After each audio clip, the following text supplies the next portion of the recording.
deuxième rencontre avec Robert Brown.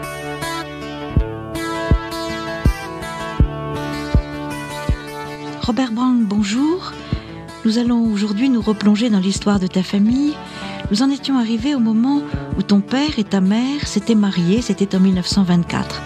Je rappelle que ton père, américain, s'était engagé à la guerre de 14 comme d'autres étudiants, interrompant ses études de journaliste, études qu'il reprendra avant de découvrir le Pacifique et Tahiti. Et là, dans cette île, après des fiançailles malheureuses, il est séduit par ta mère, qu'il épouse, comme je viens de le dire, en 1924. À ce moment-là, ils habitaient à Mahina, dans la vallée de la Tuauru. À l'époque, la vallée de Tuauru était plantée en avocatiers. Et par les bateaux de Nouvelle-Zélande, ils expédiaient des caisses d'avocats aux États-Unis, qu'ils cueillaient juste au bon moment. À la suite de ça, les contrôles sanitaires démontraient soi-disant que les avocats de Tahiti étaient piqués. Plus d'avocats de Tahiti. Qu'est-ce qu'on fait pour rendre nos avocats? C'était un terrain qu'il avait acheté au grand-père de Napoléon Spitz, qui était un de ses grands copains, Papa Loulou. Il avait acheté ce terrain à Mahina. Seulement, le problème là-bas, c'est quand il pleuvait, la rivière débordait. Oui. Heureusement qu'il s'était fait construire une maison à étage. La rivière passait sous la maison. Alors là, ils ont décidé, avec ma mère, plus de marché d'avocats, débordement continuel de la rivière, tout ça. Allez, on va vendre ici et on va retourner sur Eyotea. Parce que ma mère avait une petite propriété ici en ville. Ils n'avaient pas vraiment de propriété sur Tahiti. Ils restaient chez ma tante et mon oncle. Alors ça fait qu'il a vendu le terrain au grand-père de Édouard Frick et la maison au grand-père de François Laufat, qui a Venus Star à Mahina. Laquelle maison a été entièrement démontée et remontée à propriété à Mamon, dans le quartier Mamon. Oui. Donc, ils sont revenus sur Eyotea. Et comme mon oncle était propriétaire de l'îlot Tipemo à Ta'a, à Avera, il a donc proposé à mes parents d'aller vivre sur le Motu, où ce serait très bien, mettez en valeur et tout. C'était un oncle du côté de ta femme. Oui, parce que Madame Brown Peterson était la sœur de Ella Brown Jr. Elles étaient deux sœurs Higgins. Et donc, mes parents ont vécu sur ce grand Motu en face de Avera. Et moi, j'ai été conçu sur ce Motu-là. Et ce n'est qu'au moment de l'accouchement approchant que mes parents sont revenus habiter ici à la maison d'Uturoa. Et je suis né dans la maison de ma grand-mère en ville. Il n'y avait pas de maternité à l'époque. J'ai une tante qui est venue, Madame Walker, qui est venue exprès de Tahiti, comme elle avait eu plusieurs gosses. C'est elle qui a fait office de sage-femme. Tu es vraiment du pays, tu es vraiment de Raiatea. Je suis un Raiatea, moi. Conçu sur le Motu, né à Uturoa et d'une maman qui descend par sa mère de Tamatoa. Oui. On ne peut pas être plus Raiatea, si j'ose dire. Parce que ma grand-mère, Higgins, était la fille de Edward Lasseter, un ingénieur civil anglais, qui était donc arrivé ici à l'époque des premiers missionnaires, sûrement pour faire les plans des temples, de tout ça. Et arrivé à Raiatea, Lasseter rencontre Mary Ann, donc descendant des Tamatoa. Sa mère était la fille cadette de Tamatoa, ma grand-mère. C'est comme ça que Lasseter est resté avec la fille cadette de Tamatoa, que ma grand-mère est née, c'était leur seul enfant. Et quand mon grand-père Higgins est arrivé à Raiatea, il a trouvé une qui parlait l'anglais. Alors, grand-père Higgins s'est marié avec Mary Ann Lasseter et ils ont eu 11 enfants. Il n'y avait pas de pilule à l'époque. Ils ont eu 3 garçons et 8 filles. Et 8 filles. Et ma mère était la dernière des filles. Et les garçons, il y avait mon oncle Warren, qui est mon second prénom, Stephen Higgins, le père de Charlie, Denise, mes cousines, qui était l'avant-dernier. Après lui, il y a eu Robert, qui est mort enfant, suite de rougeole, la pris froid, tout ça. Alors après Stephen, c'était ma mère, la dernière des filles. Ensuite, Stephen et Robert. 11, grande famille de 11 gosses. Hein. Si bien que le grand-père Higgins, il avait ses bateaux de commerce entre ici, San Francisco et Honolulu. Quand j'étais gosse dans la vieille maison de famille en ville de mes grands-parents, je trouvais des journaux de Honolulu de cette époque-là, quand il y a eu des problèmes avec la royauté hawaïenne. Moi, je regardais ça. J'avais quoi, 7-8 ans à l'époque. Mais il y avait des journaux de Honolulu de cette époque-là. Oui, parce qu'il y avait le grand-père faisait la navette entre ici et Honolulu, et ici et San Francisco, et puis sûrement San Francisco, Honolulu, tout ça. Il avait des magasins, il avait son commerce ici. D'ailleurs, si tu prends le livre de Caillot, Les Polynésiens orientaux au contact de la civilisation, tu verras dans la deuxième partie du livre, on parle de mon grand-père et de ma grand-mère. Quand il y a eu le gouverneur Chessé qui est venu à Raiatea pour essayer de calmer les insurrections de Traupo, oui.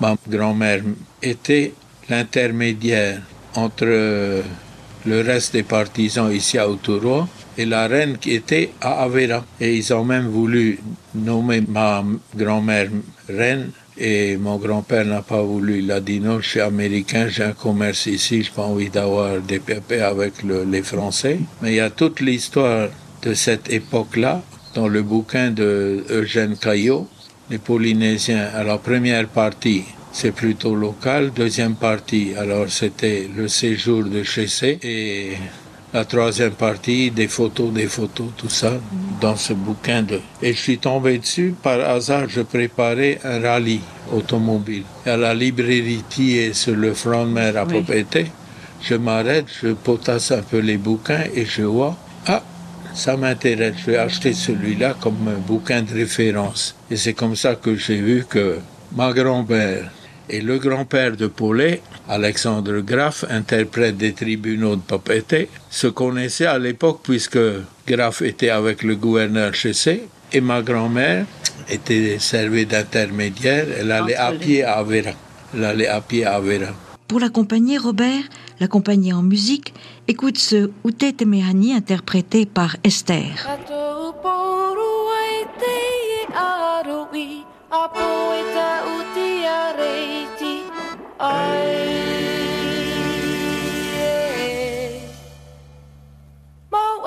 Te te mehani tie te hi ora ahia e aue o ena e hota ubina aro ta utia rei tia petahi e te hora pitira i te a ahia ta o te ta utina te mehani e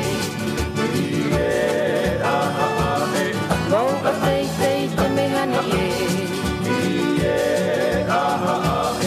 mo a te te mehani e petahi te ko a ara a mai e ti ia na vau pa i mai e ko e tona ua ai reira ho ia umana ona o ai ta uwai a pira ara ta utia rei tia petahi ta utia rei tia petahi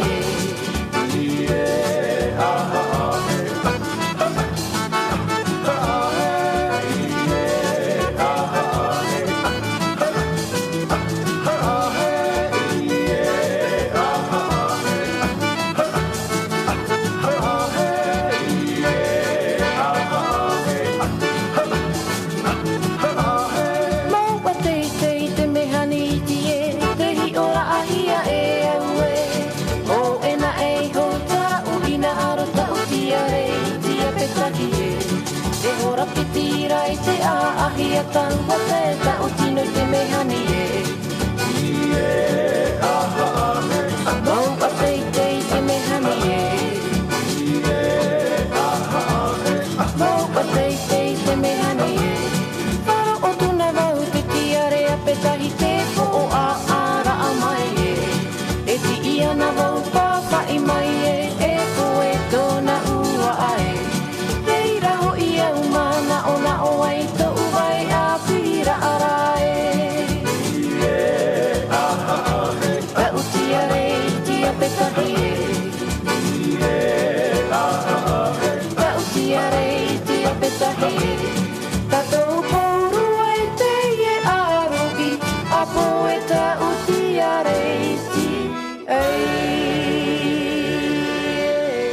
Grâce à toi, je me suis replongée dans le livre d'Eugène Caillot et j'ai bien retrouvé le nom de ta grand-mère, Madame Higgins, qui, comme tu viens de le dire, avait servi de médiatrice entre le gouverneur Chessé, basé à Uturoa, et la reine, qui était à Avera, Teraupo étant ailleurs.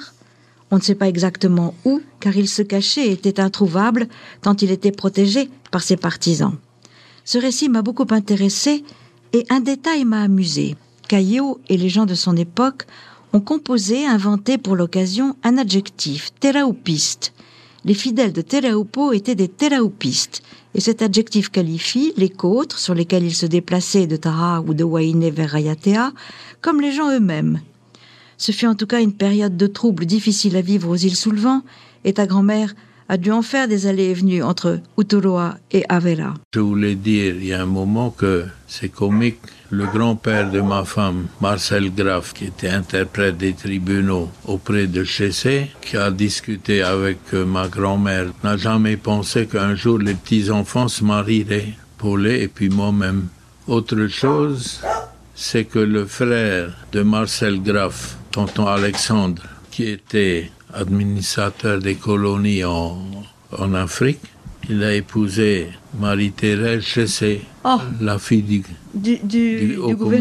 gouverneur de l'époque. Les choses se sont regroupées et mêlées de façon... On l'appelait Tante Mimi et elle habitait 100 boulevard de la République à Nice. Je me souviens encore de son adresse. Et tu l'as connue? Non, Paulet plutôt l'a connue parce que quand tonton Alexandre a pris sa retraite, il est revenu vivre à Tahiti. Ils avaient loué une maison sur le front de mer à côté de chez Aljo, juste l'autre côté de la route, qui était une maison à Lia-Lévis. Je me rappelle un jour, on est passé par là en voiture pour toucher le loyer, mais c'est là que Alexandre habitait avec sa femme. Après, elle est rentrée en France. Mais comme quoi, c'est drôle les rencontres. Les rencontres. Hein? Et cette grand-mère, donc, qui a été l'intermédiaire, quel souvenir en as-tu? Je l'ai pas mal connue étant gosse. J'allais souvent écouter les histoires auprès d'elle. Et à l'époque qu'elle vivait, tous les soirs, on avait réunion de culte familial chez ma grand-mère, dans la maison de famille. Et vous étiez protestant? Moi, je suis baptisé protestant, ma femme est catholique, et ça fait 50 ans qu'on s'entend très bien quand je vois les gars qui se tapent sur la gueule là, en Irlande ou ailleurs, comme s'ils ne peuvent pas vivre en paix. Hein. Il y avait le culte tous les soirs familial, donc comme oui, une petite prière familiale le soir. Et elle habitait où? À Uturoa, le terrain au début de la rocade. Il y avait une grande maison de famille, style New England, conçue par le grand-père à l'époque, à étage, surélevé déjà, avec 4 chambres en bas, une véranda devant, un couloir entre les 2 chambres de chaque côté. En haut, il y avait une grande pièce. Ensuite, derrière, il y a un petit couloir de séparation. C'était la salle à manger. Et à côté, il y avait le pantry derrière. Et ensuite, la cuisine. Ça, c'était la maison. C'est curieux, les chambres étaient en bas et les pièces de réception et de vie commune étaient en haut. Oui, les chambres à coucher étaient en bas. En haut, c'était une autre grande pièce. Je ne sais pas à quoi elle servait vraiment, mais en bas, il y avait 1, 2, 3, 4 chambres au rez-de-chaussée. Le rez-de-chaussée, on était déjà surélevé. Et tu me demandais ce matin si les rhumatismes ne m'embêtaient pas trop. Je te dirais non, parce que j'ai un plancher en bois. Mon père n'a jamais voulu qu'on fasse une dalle en ciment. Il disait que c'était trop froid, que c'était bon pour donner les rhumatismes. Alors il a voulu qu'on fasse plancher en bois, plafond en bois.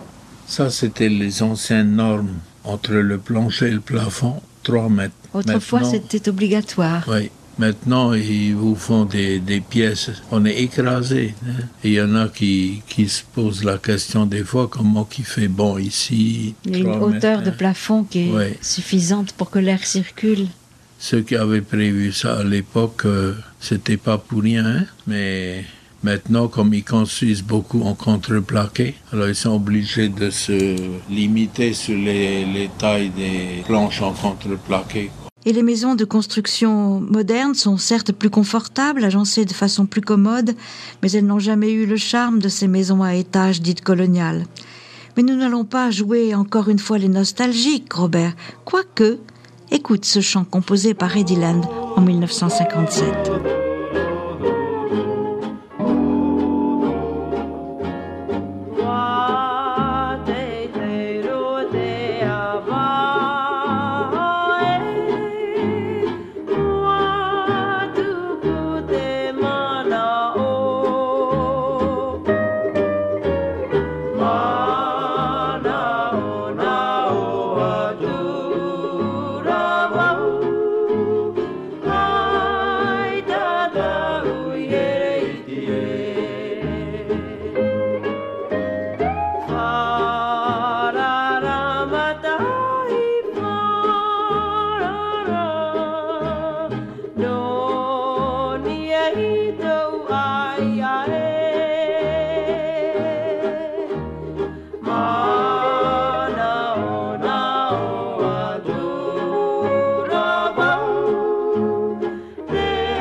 Il y avait une communauté de souche américaine à Raiatea. À l'époque, oui, américaine, anglaise. Il y avait même à l'époque des missionnaires, une école à Avera pour les jeunes filles. Il y avait pas mal d'étrangers sur Raiatea. Parle-moi justement de Raiatea, des souvenirs que tu en as gardés, puisque tu es né à Uturoa. Tu as donc fait tes classes à Uturoa. Oui, je suis allé à l'école protestante ici, avec mademoiselle Debris comme directrice. Ensuite, j'ai eu mademoiselle Cook, mademoiselle Spelta, mademoiselle Béguin, mademoiselle Perrier. Que des femmes. Oui, elles faisaient des tournées. Tantôt elles étaient sur l'école Vienno à Tahiti, tantôt elles étaient ici, faisaient des remplacements. J'ai commencé à l'âge de 6 ans à aller à l'école ici. Avant ça, c'était en anglais avec mes parents. Et le tahitien? Avec les petits copains du quartier. C'est là qu'on apprend tout ce qu'il faut. Hein. Et Robert, tu étais bon élève? Je peux pas me plaindre. Je m'efforçais toujours d'être dans les premiers de la classe. Et à l'âge de 12 ans, j'ai passé mon certificat. Mais ils ont estimé que j'étais trop jeune pour aller sur Tahiti à l'époque. M'a donc obligé à faire encore 6 mois ici pour redoubler certaines choses. Alors que j'avais déjà commencé à faire de l'algèbre avec Madame Price, la femme du pasteur Price, qui me donnait déjà mes premières notions d'algèbre. Et à Tahiti, j'ai commencé au cours supérieur, alors débarquant de Raiatea à Papeete. J'aimais bien le cinéma. J'habitais chez ma tante et mon oncle. Lesquels alors? Les Brown Petersen?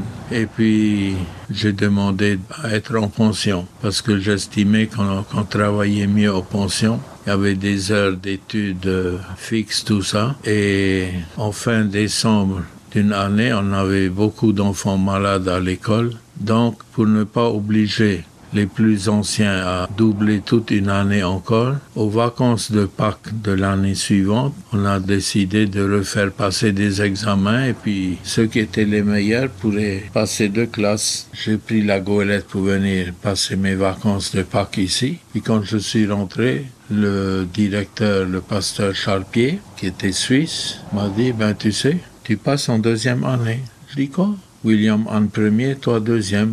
Alors que William, il avait fait toute sa première année. J'ai donc fait des efforts.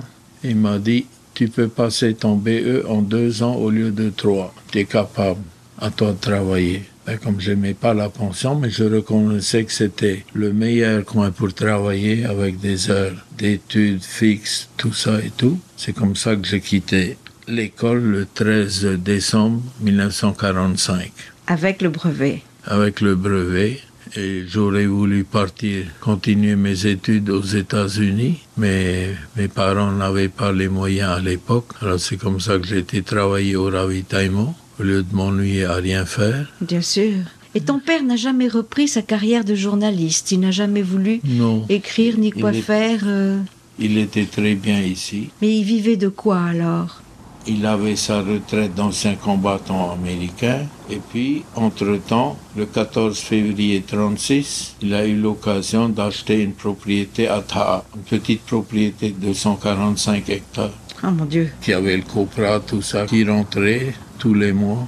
Et moi, j'ai fait autrement. J'ai fait des forêts à louer. Quand j'ai fini de régler ma succession aux États-Unis, j'ai fait virer une partie de mes capitaux à Tahiti. Puis j'ai étudié le pour et le contre. Je me suis dit, si j'investis dans la plantation, là, les problèmes de main-d'œuvre, de ci, de ça et tout, j'aime mieux faire des petites maisons à louer. C'est comme ça que j'ai fait les plans pour les 4 chalets en bord de mer. Et j'avais dit à mon père, papa, tu vas voir, quand tu ne seras plus là, la physionomie de ce bord de mer va changer. Il m'a dit, tu fais comme tu veux, ça sera à toi à ce moment-là. Il suffit de faire les reçus et toucher les loyers en début de mois. Et tout va bien? Tout va bien. Tu étais fils unique? Oui, parce que ma mère a failli mourir quand je suis né.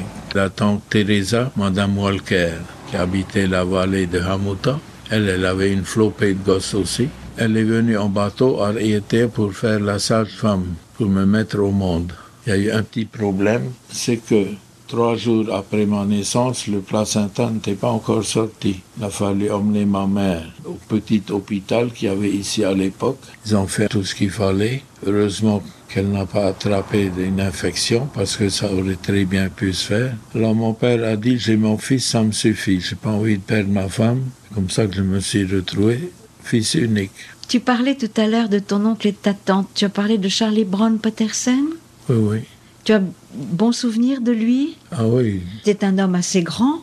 J'habitais... La belle maison de Patutoa, ouais. Celle où il y avait ce perron et cet escalier... Cet escalier qui double. Montait oui. Double, hein. Quand on allait à Tahiti, passer quelques jours ou quelques semaines, on habitait chez la tante et l'oncle. Il y avait une chambre d'amis au rez-de-chaussée, sous la partie salle à manger.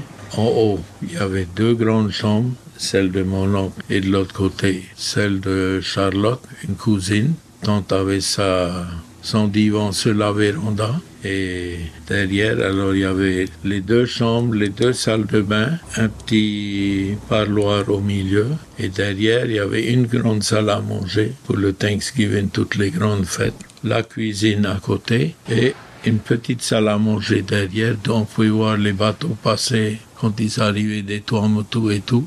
Alors celle-là, c'était la salle à manger de tous les jours. Et vous viviez un peu à l'anglaise, avec l'heure du thé, le pudding et un certain nombre de coutumes britanniques, américaines? Américaines plutôt, enfin, un peu d'anglais, un peu d'américain.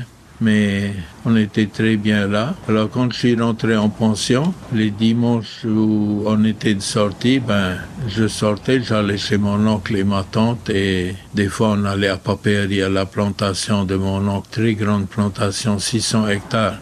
600 hectares cadastrés, hein. Il y avait toute une vallée où les géomètres n'avaient jamais pu aller jusqu'au fond. Hein. C'était des cocoteraies, une cocoterie? Cocoterie et son plaisir, le week-end, il avait un vieux casque colonial, il avait ses sabots, il aimait marcher en sabots, avec une veste kaki, pantalon long kaki, sa canne et son grand couteau, suivi de toute la foule de cochons qu'il élevait.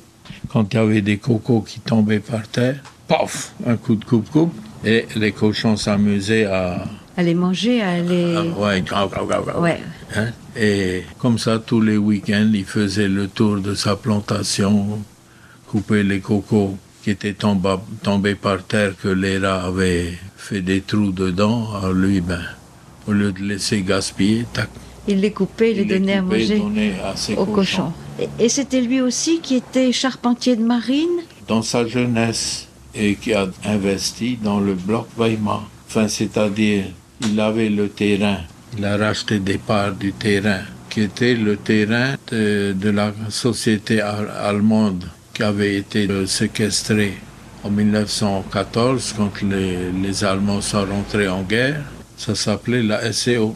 Oui, la Société commerciale d'Océanie. De l'Océanie. Il avait son bureau à l'étage, dans une des parties du bâtiment. De là, il avait la vue sur la rade de tout ça. Parce qu'il avait des bateaux aussi. Ce que je t'ai dit ce matin, la Ramona, la Valencia, qui est devenue la Denise, la Moana, et ensuite, en dernier, la Benicia, faisaient surtout les Tuamotouins. Alors la Benicia avait été baptisée Benicia en souvenir du petit coin aux États-Unis où il avait appris son métier de charpentier de marine. Il a construit cette dernière goélette en se disant, bon, je vais l'appeler Benicia, je m'arrête là.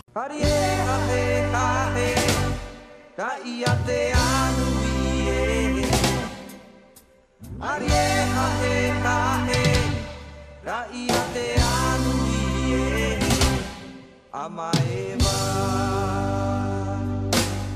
atu utororu e te purotu papa itori maha e te tama e tahete o te mau tamari i te iehura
Tu as connu la Benicia? Ah oui, je l'ai connue. Tu as navigué dessus?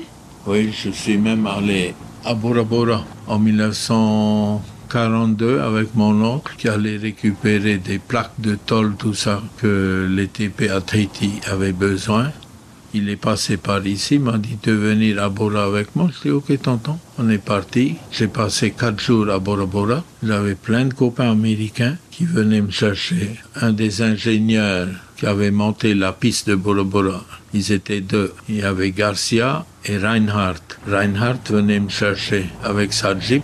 Il était toujours en short avec des bas. Il venait me chercher le matin après café. Il m'emmenait partout où il allait pour faire ses inspections de travaux, tout ça. Puis j'avais d'autres copains à la base navale de Fanui. J'avais un copain italien, Leonardo Rossi. Là, je passais le chow line avec tous les copains, avec les plateaux repas, c'était bien. J'avais 12 ans à l'époque, tu vois. Ah, c'était sympathique, ça, pour un oui. enfant de cet âge. Ouais. Et puis tous les soirs, il y avait cinéma. Mais c'était Alors, un cinéma en plein air? non, dans un grand forêt à Fanoué, entre la route et la plage. Et quand le cinéma était fini, Rossi me ramenait au bateau. Je dormais sur la Benicia. Et le lendemain matin, soit lui, soit Reinhard venaient me chercher. Et c'est comme ça que j'ai pu me balader un peu partout à l'époque des Américains. Puis au retour, tonton m'a débarqué ici. Puis il a continué sur Tahiti avec la goélette. Et c'était une jolie goélette, la Benicia? Très belle. Elle était grande, belle. Et comme je te dis, il y avait une grande salle à manger avec des cabines de chaque côté, une très longue table avec des genres de bancs de chaque côté avec des adossoirs.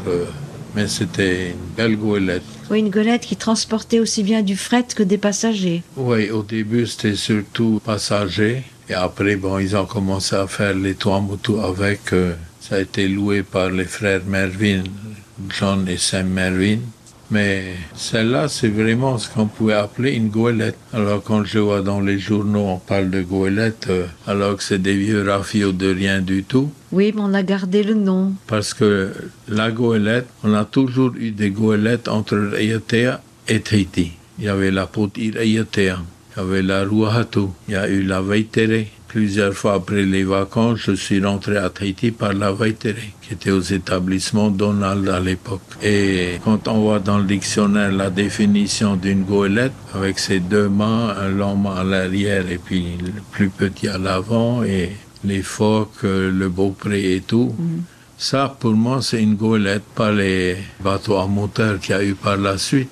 On a eu aussi un autre bateau que M. Hershon avait acheté aux États-Unis, le Hiro, qui faisait la navette entre Tahiti et ici. Et ici, et Bora Bora, à l'époque des Américains, souvent ils ramenaient des permissionnaires sur Raiatea pour faire un peu la fête à l'hôtel Croix du Sud, là chez la mère Tapdure. Qui était Eugénie Amiot. Amiot, on l'appelait la mère Tapdure. Pourquoi?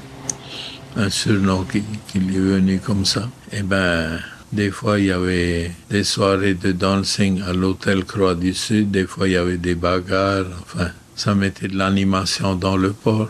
Et le Hiro, après le décès de ma grand-mère aux États-Unis, mon père a été obligé de partir via Vancouver et redescendre en bus, Greyhound Bus, pour aller rejoindre sa sœur, régler leur succession et tout. C'était une occasion. Il a rencontré M. Hirschon en allant dîner un soir à San Francisco, qui lui a proposé s'il ne voulait pas acheter des parts dans le Hiro.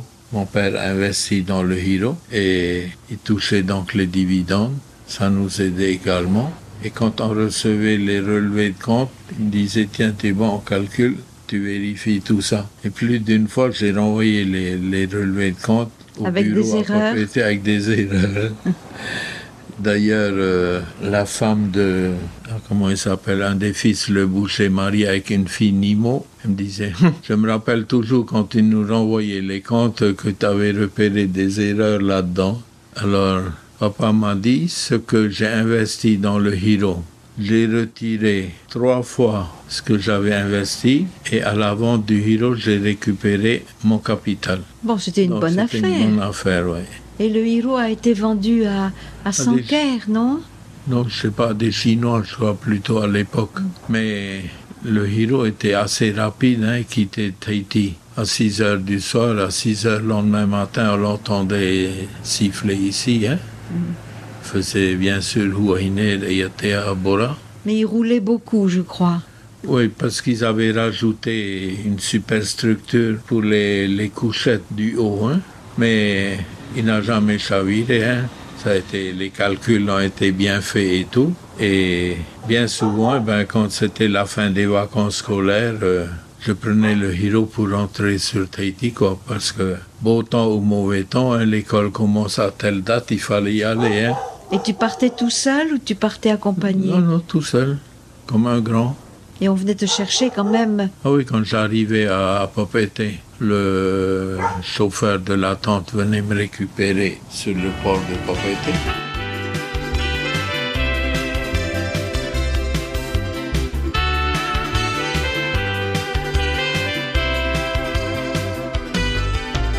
Te vai nei te whenua, te ienea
apetahi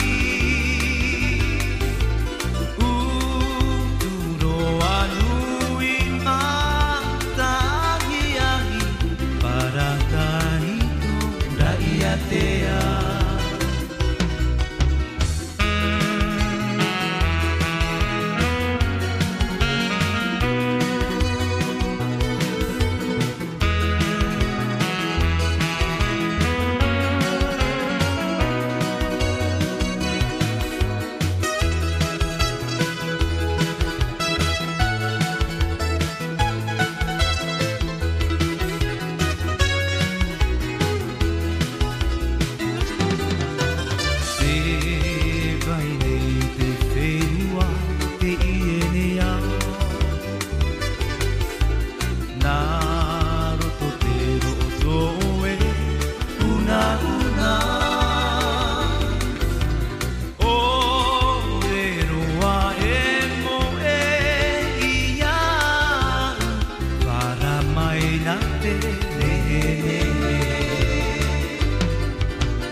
Et pour en revenir à la vie de Raiatea, d'Uturoa, il y avait, paraît-il, ce fameux marché auquel venaient les gens de Taha en pirogue à voile.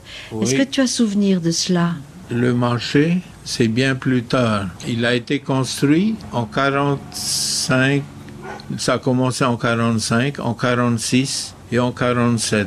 Le marché d'Uturoa a été construit dans ces années-là et toutes les charpentes en ferraille, en cornière, tout ça. Moi, j'étais au ravitaillement dans l'immeuble Donald sur le quai et juste en face, sous l'ancien hangar du quai, il y avait une forge, le vieux Vernaudan, pas François mais Jules, son frère, qui dirigeait les travaux et tous ces assemblages étaient faits avec rivetage à chaud.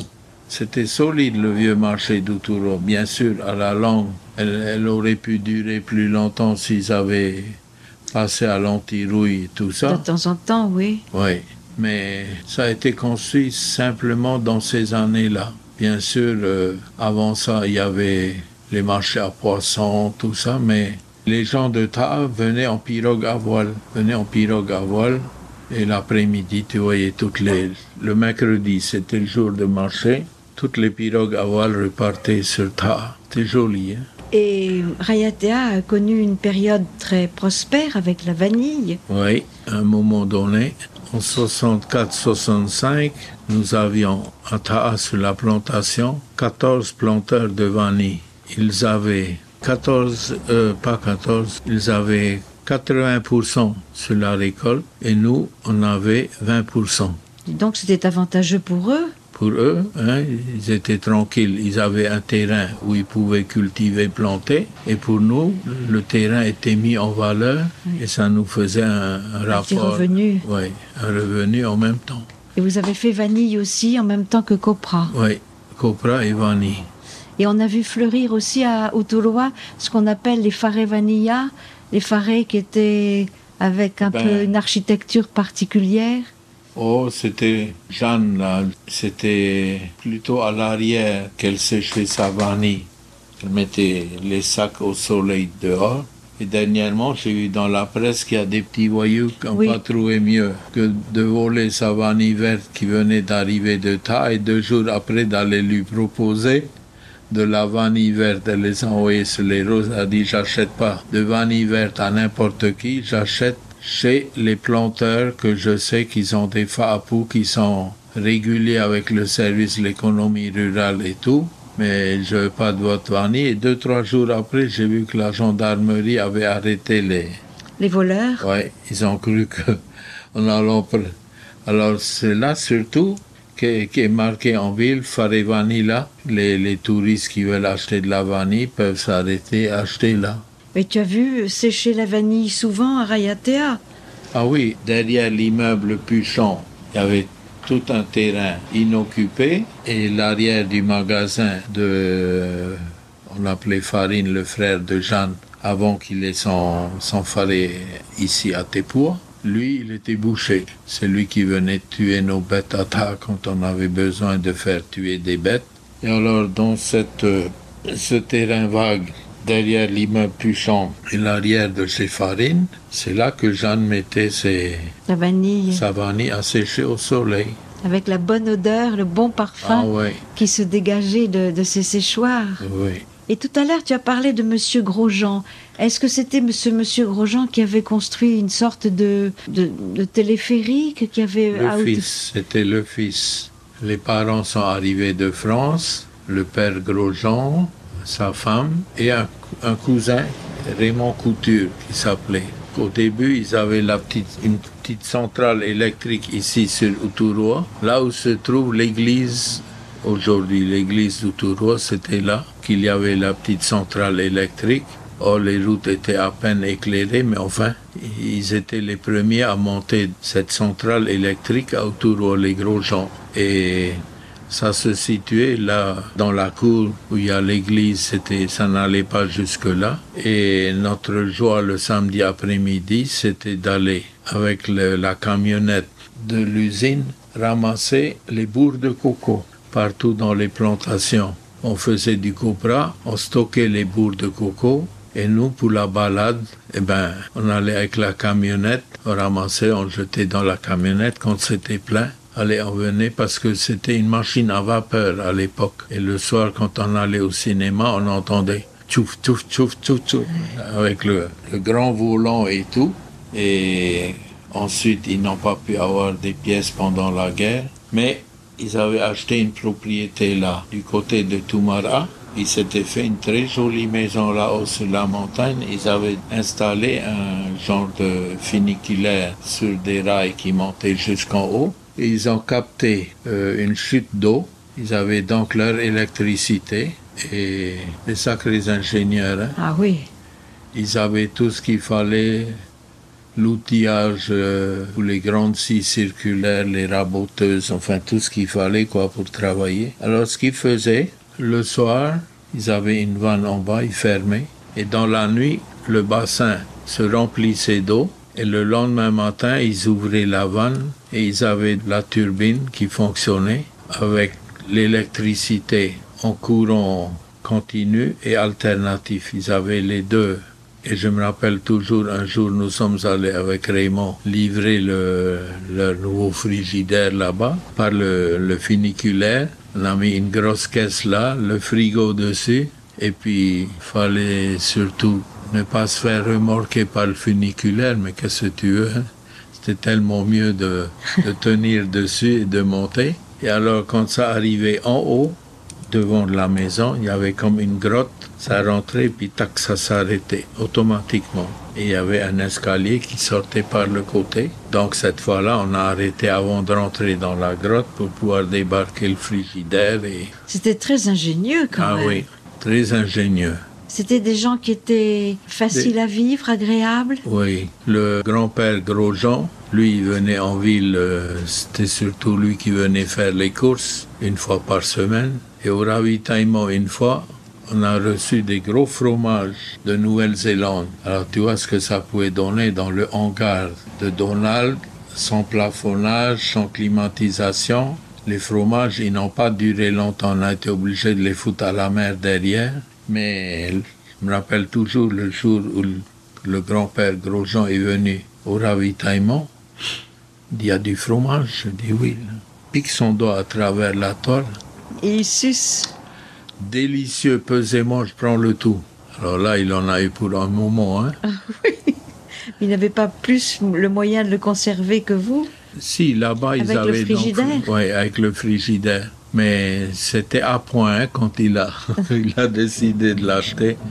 C'était à point. Huti huti te rākata, e harai e tōna tere mai e. Te imi me nei tāno ini ma au mo e. Au e, te imi me nei tāno ini ma au mo e. Hi! Au e, te imi me nei tāno ini ma au mo e. Ha! Te hira hoi te o ini ma ai. Te inia te rero te pahahahi arai. Au e, te pahahahi arai. Hi! Au e, te pahahahi arai. Ha!